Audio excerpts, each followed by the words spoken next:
പവിത്രത്തിൻ്റെ നാളത്തെ എപ്പിസോഡിൻ്റെ പ്രൊമോയിലേക്ക് എല്ലാവർക്കും സ്വാഗതം. ഞാൻ ഉറക്കത്തിൽ വേദയ്ക്ക് കാല് ഭയങ്കരമായിട്ട് വേദന എടുക്കുന്നുണ്ട്. അപ്പോൾ വിക്രം എഴുന്നേറ്റ് നോക്കുമ്പോൾ വേദന എടുത്തിട്ട് ഇങ്ങനെ ഇരിക്കുന്നു. അപ്പോൾ ആ സമയത്ത് എന്തോ ബാമൊക്കെ എടുത്തിട്ടുണ്ടെന്ന് കഴിഞ്ഞിട്ട് വേദയ്ക്ക് കാലുമ്മ ഉഴിഞ്ഞ് മസാജൊക്കെ ചെയ്ത് കൊടുക്കുന്നുണ്ട്.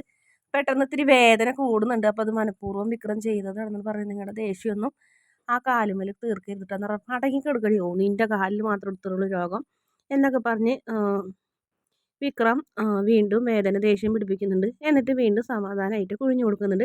ആ കാഴ്ച കണ്ടുകൊണ്ടാണ് കമലമ്മ വരുന്നത്. കമലമ്മയ്ക്ക് അത് കണ്ടപ്പോൾ ഭയങ്കര സന്തോഷമായി. കാരണം വേദന കാലിൽ മരുന്ന് പറ്റി കൊടുക്കുന്ന വിക്രമിനെ കണ്ടപ്പോൾ വിശ്വസിക്കാൻ പറ്റുന്നുണ്ടായിരുന്നില്ല. നന്നായിട മോനെ എന്ന് പറഞ്ഞായിട്ട് അമ്മ അങ്ങനെ അഭിനന്ദിക്കുന്നു. അപ്പോൾ അത് കണ്ടപ്പോൾ വിക്രമിനാകെ നാണക്കേടുണ്ടായിരുന്നു. എന്നാൽ പോലും വേദന കാലുമെന്ന് വിടില്ല. എന്തായാലും കാലൊക്കെ കുഴിഞ്ഞു കൊടുത്ത് നേരെയാക്കുന്നൊരു ഭാഗമാണ് കാണിക്കുന്നത്. വീഡിയോ ഇഷ്ടപ്പെടുകയാണെങ്കിൽ ചാനലൊന്ന് സബ്സ്ക്രൈബ് ചെയ്ത് സപ്പോർട്ട് ചെയ്യണേ.